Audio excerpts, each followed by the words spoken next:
है। हम लोग देखने वाले हैं आज हम प्लेंट कैसे लिखेंगे। तो प्लेंट को रखने के लिए हमको कुछ चीज़ों का इस्तेमाल करना पड़ेगा, कुछ चीज़ें याद में रखनी पड़ेंगी, तभी हम प्लेंट लिख सकते हैं।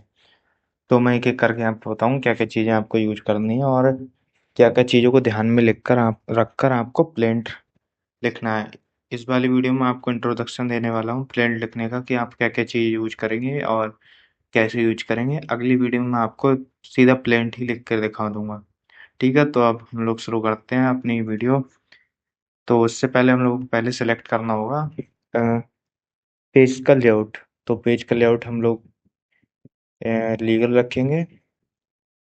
और हाँ, ये हिंदी में प्लेंट लिखा रहा हूँ, इंग्लिश में लिखाऊंगा नेक्स्ट वीडियो में, किसी नेक्स्ट वीडियो में। ठीक है, तो अभी तो और हमारा मार्जिन जो होगा वो आप अपने हिसाब से सेट करिए, चाहे बड़ा छोटा। वैसे तो सेंटीमीटर में आता है तो वो 4 सेंटीमीटर और बॉटम का थोड़ा छोटा रहता है, ऐसे होता है। बट इसमें सेंटीमीटर नहीं आ रहा है तो हमें थोड़ा अलग से सेट करना पड़ेगा। अगर आपके में सेंटीमीटर के हिसाब से आ रहा है तो आप को क्या करना है मैं आपको बताता हूँ। अगर आपके में सेंटीमीटर आ रहा है तो आप करिए, तो आप 4 रखिए, लेफ्ट का भी 4 रखिए और बॉटम का रखिए 3.2 या फिर 3 रखिए, और राइट का 2.54 रखिए। ठीक है, लेकिन ये वाला हमारा थोड़ा वैसा रहता है, मेरे जो एमएस ऑफिस है इसमें थोड़ा सा अलग तरीके का चल रहा है, पता नहीं क्या, तो इसलिए सेंटीमीटर में नहीं आ रहा है। इसलिए मुझे इसको अलग तरीके से सेट करना पड़ रहा है, बाकी कोई दिक्कत नहीं है। तो हम लोग अब देखते हैं कि प्लेंट हम लोग क्या क्या चीज़ें लिखने वाले हैं। तो आप पहले फॉन्ट देखिए, फॉन्ट आपको लिखना है, रखना है कृतदेव 10। और सबसे पहले आपको क्या लिखना होता है, न्यायालय का नाम। तो न्यायालय का नाम आपको लिखने के लिए कुछ भी नहीं करना है, आपको न्यायालय का नाम ऐसा लिखना है कि आपका एक ही लाइन में आ जाए। जैसे मैं लिखता हूँ 28 के फॉन्ट में लिखता हूँ, और बोल्ड करके लिखिएगा, इसको बोल्ड करा मैंने। उसके बाद मैं लिखता हूँ, सॉरी, 1 मिनट।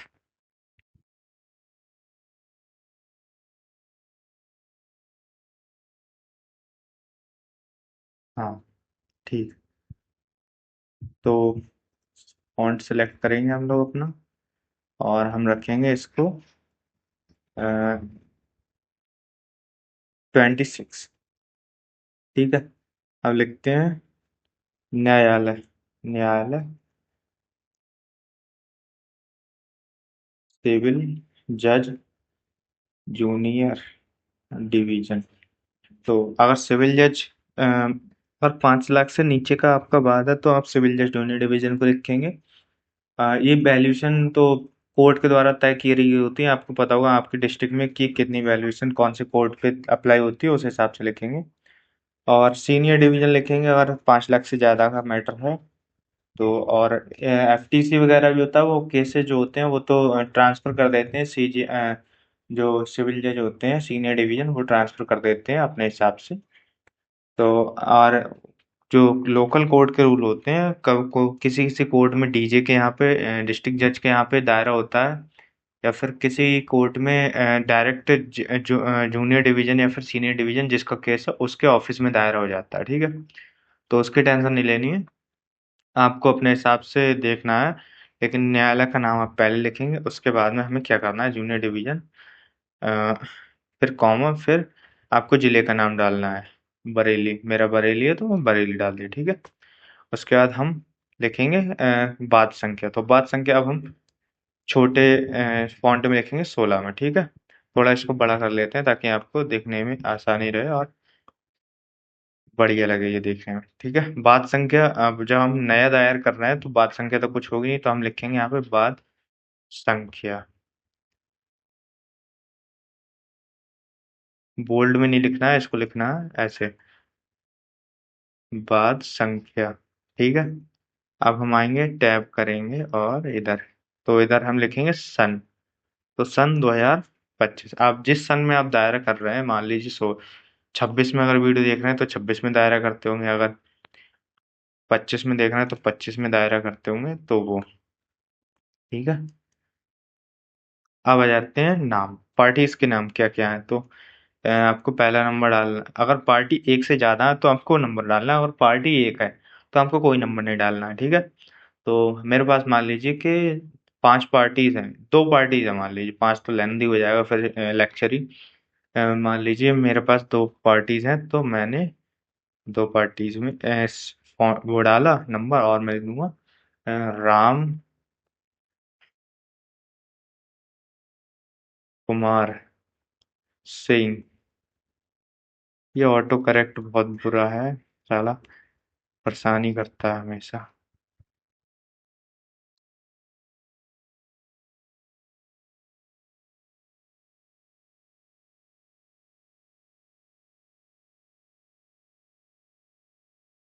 राम कुमार सिंह। अब पुत्र, अगर मृतक है, उसके जो व्यक्ति है उसके पिताजी मर चुके हैं तो स्वर्गीय आएगा, और नहीं मरे हैं जिंदा है तो स्वर्गीय नहीं आएगा। तो पुत्र श्याम कुमार सिंह। अब निवासी, रेजिडेंट ऑफ, मान लीजिए 134/2 रामपुर गार्डन परगना सदर जिला बरेली। ठीक है, एक पार्टी होगी। अब दूसरी पार्टी मान लीजिए रेखा कुमारी। ये वादी होते हैं, जो हम ऊपर लिखते हैं पहले नंबर, जो ऊपर की साइड होते हैं वो वादी होते हैं, जो केस दायर कर रहा है या फिर जो केस शुरू कर रहा है। ठीक है, रेखा कुमारी पत्नी पत्नी राम प्रकाश मिश्रा, निवासी 132/2 रामपुर गार्डन बरेली, परगना तहसील सदर जिला बरेली। ठीक है, 2 पार्टी, 3 पार्टी हो गई तो 3 डालेंगे, 4 हो गए 4, बट हम अभी 2 ही रखते हैं। अब इसके बाद हमें क्या करना है, लिखना है बनाम। यहाँ पे आप लिख सकते हैं कि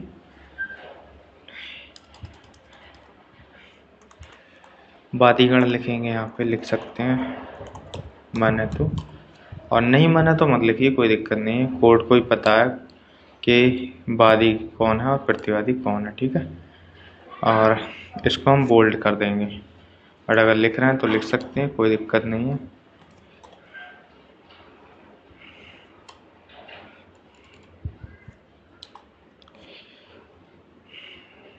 अब आते हैं नेक्स्ट पे, बनाम। ठीक है, अब बनाम को हम लाएंगे सेंटर में।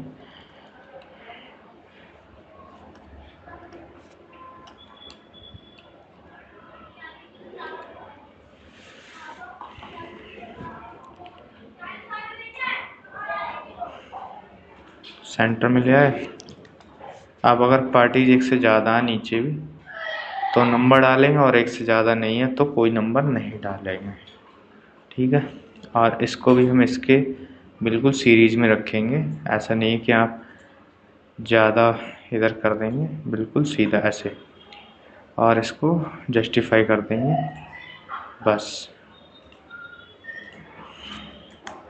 यहाँ पर पार्टीज डाल देते हैं।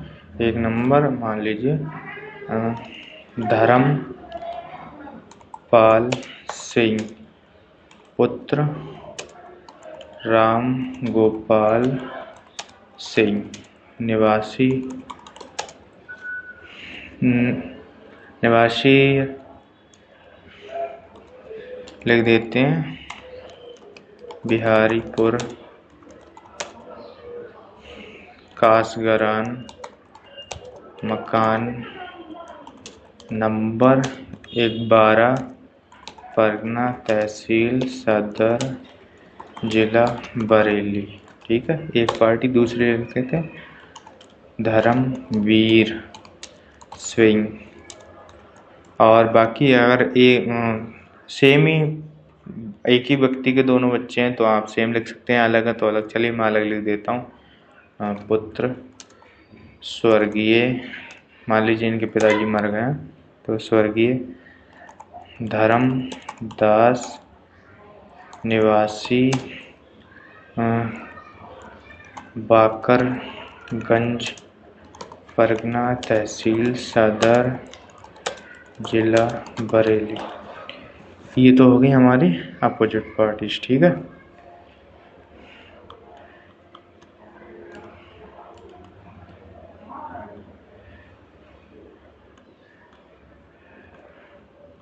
अब इनको भी जरा हम सेट करेंगे। आ गए, ये आ गया हमारा पूरा कैडर, कैसे कैसे हम लिख दिया। अब आते हैं, ठीक है, मेन चीज़ पे। हम बात दायर क्यों कर रहे हैं? आप लिख भी सकते हैं स्पेसिफिक, ऊपर नहीं लिखना है तो कोई दिक्कत नहीं, अगर लिखना चाहते हो तो लिख सकते हैं। ठीक है, तो हम अगर बात दायर कर रहे हैं, किस चीज़ का दायर कर रहे हैं, ये चीज़ है। ठीक है, तो मान लीजिए हम रिकवरी ऑफ मनी का बात दायर कर रहे हैं कि हमें पैसा रिकवर करना है ना किसी से, तो उसका हम लिख देंगे कि ठीक है। या फिर हमें किसी ने कोई वादा किया है, कॉन्ट्रैक्ट किया है, वो परफॉर्म ही नहीं कर रहा, तो उसका तो हम लिख देते हैं विशिष्ट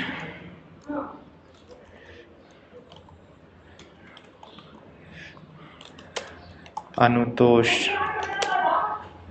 के संबंध में बात। ठीक है, और अगर इंग्लिश में लिखना है तो स्पेसिफिक परफॉर्मेंस ऑफ कॉन्ट्रैक्ट का बाद हुआ ये।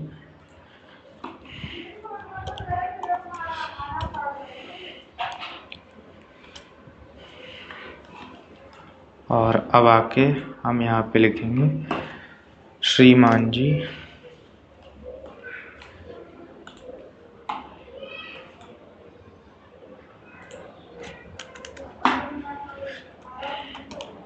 श्रीमान जी, कॉमा डालेंगे, फिर नीचे से बादीगण। अगर एक व्यक्ति तो बादी और ज़्यादा है तो बादीगण। बादीगण निम्नलिखित निवेदन करते हैं। ठीक है, ये हो गया। अब इसको हम लाएंगे बीच में, क्योंकि यहाँ पे अच्छा नहीं लगेगा, यहाँ अच्छा लगेगा। अब आते हैं हम लोग सीधे पॉइंट की बात पे। एक नंबर डाला, स्पेस दिया, बस। यह है कि अब यहाँ पे हम लोग वो फैक्ट लिखने। ठीक है, क्या फैक्ट है हमारे केस के कि इसने क्या किया है। मान लीजिए हमारा फैक्ट ये है कि हमने किसी से कॉन्ट्रैक्ट किया कि वो जो है 5 लाख रुपए लेगा और 5 लाख रुपए में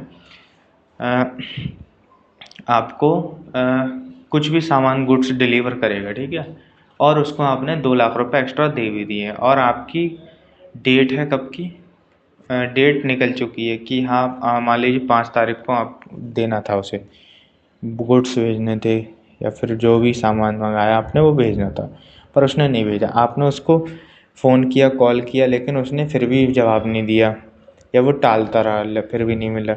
आपने कहा चल पैसे दे दे, ये नहीं दे रहा, पैसे भी नहीं दे रहा और ना ही वो आपके गुड्स डिलीवर कर रहा है, तो आपके पास क्या चारा बनता है? आपका यही चारा बनता है कि आप स्पेसिफिक परफॉर्मेंस ऑफ कॉन्ट्रैक्ट का बात दायर करें। तो उसके लिए आपको क्या करना है? उसके लिए आपको यही कैसा कैदर बनाना है, पार्टीज़ का वगैरह का, और जिस कोर्ट के उसमें डालना है वो, और कि कौन सी कोर्ट की उसमें आ रहा है ये लिमिटेशन, वो जुरिस्डिक्शन है, वो बात संख्या डालनी है, और इसको थोड़ा सा पास में कर देना ताकि ये बेकार ना लगे। ठीक है, और बाकी जो पार्टीज़ वगैरह हैं इसकी आप स्पेसिंग वगैरह चाहे तो 1.5 रख सकते हैं, चाहे तो आप उतनी रखिए कि 1.15 रखिए। ठीक है, वो आपकी मर्ज़ी है। तो मैंने तो फ़िलहाल 1.5 रखी, या फिर आपको जो भी सूट करे, जैसा भी सूट करे, वो कोई स्पेसिफिक बात नहीं है, जैसा भी आपको ठीक लगे वैसा आप कर सकते हैं। ठीक है, तो बाकी जो चीज़ें हैं वो ये हैं कि आपको फैक्ट लिखने हैं केस के क्या क्या फैक्ट थे, आपको उस डिटेल में बताना है, पर इतनी भी डिटेल में नहीं बताना है हर बात, बस मेन चीज़ें जो आप प्रूव कर सकते हैं। ठीक है, जैसा कि आप प्रूव कैसे कर सकते हैं अपने, अगर आपको कोई भी ट्रांजैक्शन आपने किया है तो आपने कैसे किया, ऑनलाइन किया है, एनएफटी किया है, एनईएफटी किया है, या फिर चेक दिया है, या फिर बैंक ट्रांसफ़र किया, आरटीजीएस किया है, या फिर किसी गवाह के सामने दिया है, आपने कोई एग्रीमेंट भी किया होगा, तो एग्रीमेंट अगर किया है तो वो है क्या आपके पास, नहीं है, उस हिसाब से आपको केस लिखना है। ठीक है, और अगर गवाह है तो गवाह भी लिखना है कि गवाह के बारे में भी बता देना थोड़ा सा, वो आपके फैक्ट हो जाएंगे। ठीक है, उसके बाद मान लीजिए आपके आ गए एक पॉइंट में, एक नहीं कम से कम 5-6 पॉइंट में आ गए फैक्ट आ गए। ठीक है, 5-6 पॉइंट में आ गए फैक्ट आ गए। अब नेक्स्ट आएंगे, आप क्या करेंगे कि 5-6 पॉइंट है, फिर 8 पॉइंट में फैक्ट आएगा, फिर उसके बाद आप क्या करेंगे, लीगल प्रोविजंस आएंगे उसमें। लीगल प्रोविजंस ये नहीं है कि आप धाराएं लिखेंगे, ये नहीं लिखना है आपको, कुछ भी नहीं लिखना है, वो कोर्ट डिसाइड कर लेता है खुद ही। बस आपको ये लिखना है कि आप जो मांग रहे हैं, जैसे कि आपको पहले तो सूट बाद जो है, बाद का कारण क्या उत्पन्न हुआ, कि बाद का कारण कब उत्पन्न हुआ, जैसे कॉज ऑफ एक्शन कहते हैं, बाद दायर करने का कारण। ठीक है, बाद करने का कारण आ गया। फिर आपको आवश्यकता क्यों हुई है, आवश्यकता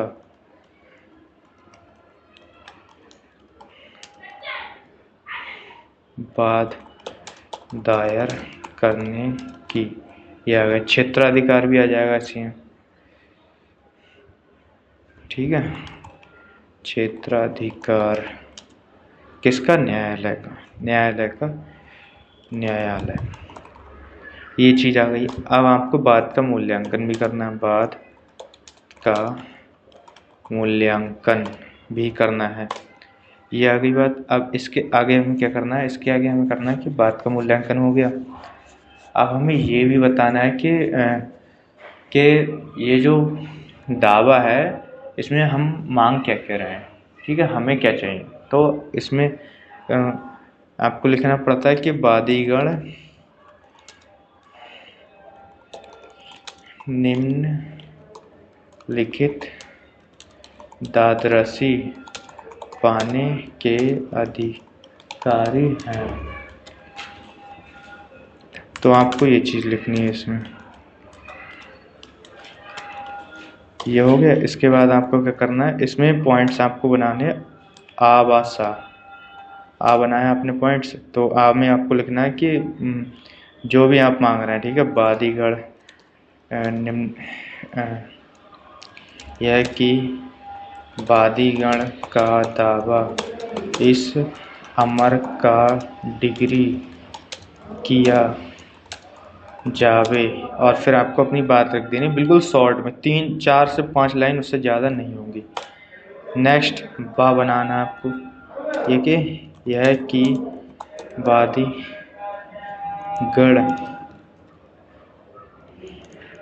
यह कि अन्य कोई दादरसी मुफीद वादीगण हो तो प्रतिवादी गण से दिलाई जावे, ये हो गया सा। यह कि खर्चा मुकदमा, अब आपने खर्च किया तो आप मुकदमे के, तो फिर वो भी चाहिए आपको पैसे, तो खर्चा मुकदमा वादीगण को प्रतिवादी गण से दिलाया जावे। ठीक है, क्योंकि अब आपको वेरिफिकेशन लिखना है। ठीक है, तो वेरिफिकेशन के लिए आपको कुछ भी नहीं करना है, उसके लिए आपको थोड़ा स्पेस देना है सिग्नेचर के लिए।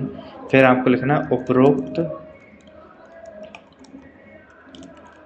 मद्दात एक लगाए कितने, आपने मान लीजिए 5-6 तक फैक्ट लिखें तो फैक्ट तक पहुँचेंगे, एक लगाए 6 हमारे अगर वादी एक है तो मेरे, और अगर 2-3 है, 4-5 है तो हमारे।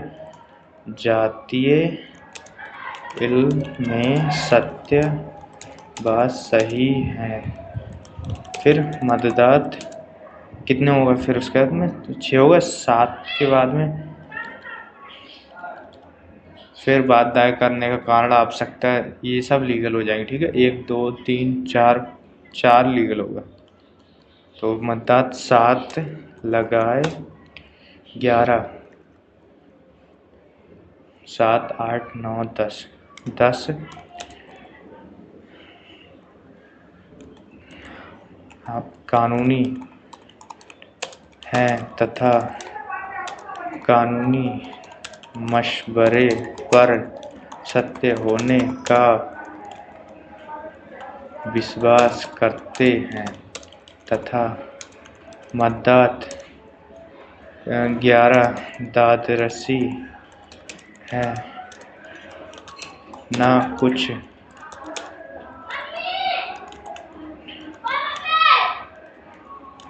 झूठ है, ना कुछ छिपाया है। ईश्वर शपथकर्ता की मदद करे। ठीक है, अगर मुस्लिम है तो अल्लाह, अब वैसे ईश्वर लिख देंगे। फिर आज दिनांक, डेट डालनी है आपको, मान लीजिए 25 को आपने इसको एफिडेविट को वेरीफाई कराया है, तो अब 25 को बामुकाम बरेली कचहरी तस्दीक किया गया। ठीक है, ये हो गया हमारा क्या, वेरिफिकेशन हो गया इसका एफिडेविट का, वो उसका किसका हो गया, दावा का। अब नेक्स्ट चीज़ आपके पास क्या आएगी पता है, आपको कुछ भी नहीं करना है, आपको फिर यहाँ से एफिडेविट भी इसका लेना है।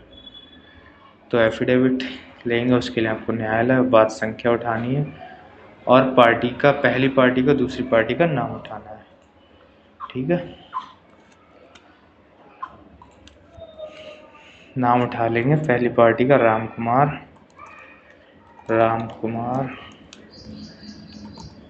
बनाम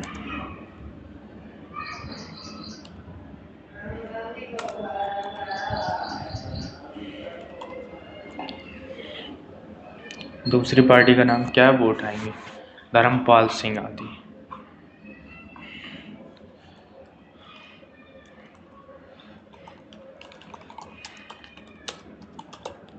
आदि जब लगाते हैं जब एक से ज़्यादा व्यक्ति हो, अगर एक से ज़्यादा व्यक्ति नहीं तो आदि नहीं लगाएंगे। ठीक है, आदि हो गया। अब आपको क्या करना है, इसको लाना है सेंटर में और इसका फॉन्ट साइज बड़ा कर देना है ताकि ये दिखे सबको, पार्टीज का नाम ये आ गया। अब बीच में हम लिखेंगे, क्या लिखेंगे, शपथ पत्र वाद पत्र के समर्थन में, ये लिखेंगे वाद पत्र के समर्थन में। आ गए। अब यहाँ पे वेरिफिकेशन लिख, वो जो भी व्यक्ति शपथ करता है, ठीक है, जैसे किसी भी केस में जो भी, चाहे प्रतिवादी हो चाहे वादी हो, एक ही व्यक्ति अधिकतर पैरवी करता है, एक ही व्यक्ति का शपथ पत्र दायर होता है। अगर वो जैसे कोई हो गया, मान लीजिए पार्टीज कई सारी हैं, वाद पत्र में तो आप सब मिलकर कर रहे हैं, ठीक है, तो आप में से एक ही डाल देगा। प्रतिवाद पत्र में ये होता है कि अगर पार्टीज को समझ जाते हैं, वो अलग अलग एडवोकेट के पास जाते हैं, तो क्या करते हैं वो लोग अलग अलग अपना वेरिफिकेशन भी लिखवाते हैं, जब बयान तहरीर या फिर प्रतिवाद पत्र लिखते हैं तो।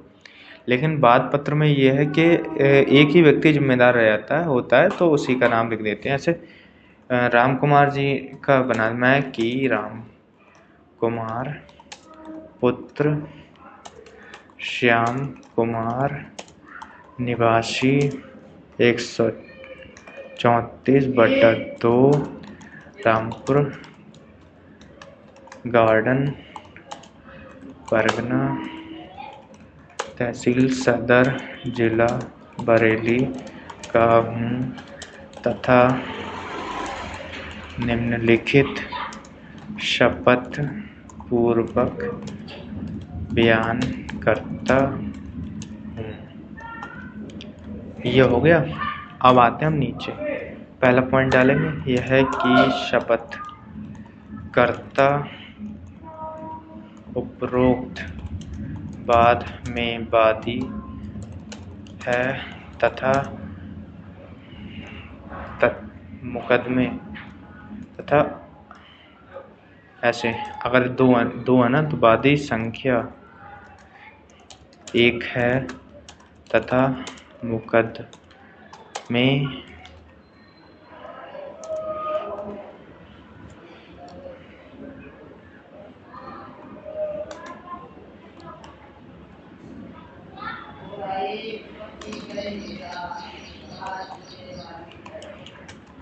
के तथ्यों से भली भांति बखूबी वाकिफ है। इसमें एक चीज रह गई, तथा वादी संख्या 2 का पैरोकार मुकदमा है। ठीक है, ये हो गया। इसके बाद हम लिखेंगे इसके फैक्ट्स। केस के फैक्ट लिखेंगे कि बहुत सरल है, ऐसा नहीं कि आप फैक्ट ही लिख देंगे। ये चीज़ लिखनी है कि आपका क्या हुआ कि वादी ने यह कि वादी नहीं शपथकर्ता ने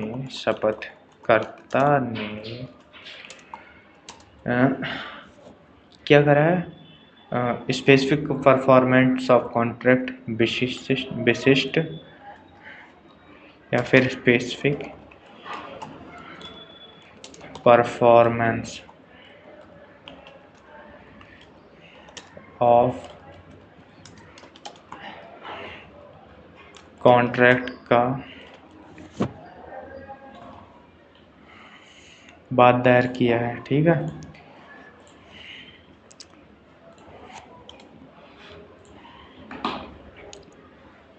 ये क्या हुआ,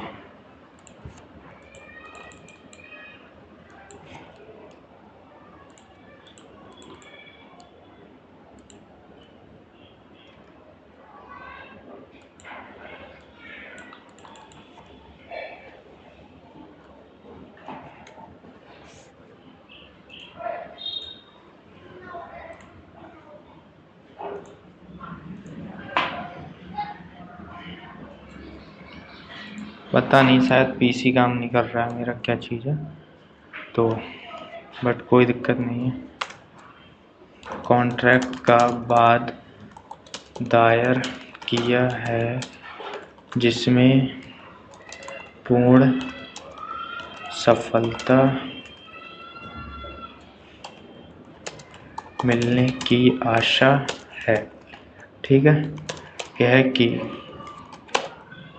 अब उसके बाद में आप क्या करेंगे, कुछ नहीं कहेंगे। वाद पत्र के पैरा 1 लगाए 10 हैं, 7 हैं, 6 हैं।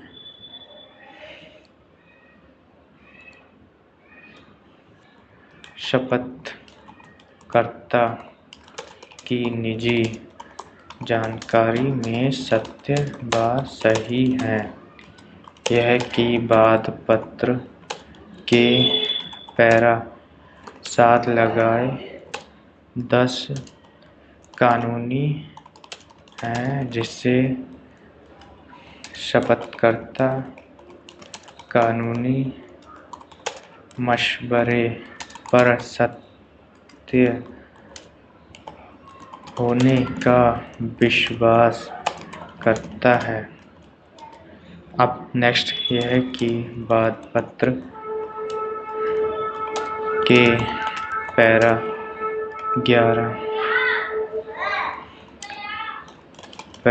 11 दाद अस्सी है, जिसे शपथकर्ता वाद पत्र में वर्णित कथनों के आधार पर पाने का अधिकारी है। ओके, ये हो गया हमारा शपथ पत्र एफिडेविट। इसकी बहुत ज़रूरत पड़ती है हर चीज़ में। अब इसके बाद इसका भी हमको वेरिफिकेशन करना है। उपरोक्त मदद 1 लगाए 5 शपथकर्ता के जातीय इल्म में सत्य व सही है, ना कुछ झूठ है ना छिपाया है। आप लोग भी साथ में करते चलिए जाएं। शपथकर्ता की मदद करें। ठीक है। आज दिनांक 25/8/2025 को बामुकाम बरेली कचहरी तस्दीक किया। ओके, ये अब हमारा पूरा का पूरा एफिडेविट और केस बन गया। ठीक है, ये मैंने फैक्ट इसके नहीं लिखाए हैं, फैक्ट नहीं लिखा है बात का कारण। ये चीज़ मैंने नेक्स्ट वीडियो के लिए छोड़ी है कि अगर आप लोग पहले ये चीज़ समझ लीजिए, इसका क्या से इसका वो होता है, स्ट्रक्चर कैसा होता है वो समझ लीजिए, कैसे क्या चीज़ हम लिखते हैं वो समझ लीजिए। नेक्स्ट वीडियो हम लोग देखेंगे बात पत्र कैसे लिखा जाता है। ऐसा नहीं कि मैं बहुत ज़्यादा जानता हूँ, मैं कुछ नहीं जानता इसके बारे में ज़्यादा, बस मैंने जो सीखा है अपने सीनियर के साथ रखकर, तो वही मैं आपको बता रहा हूँ। ठीक है, तो आप लोग प्रैक्टिस करिएगा तो आपको आ जाएगा। बाकी मिलते हैं नेक्स्ट वीडियो में। धन्यवाद।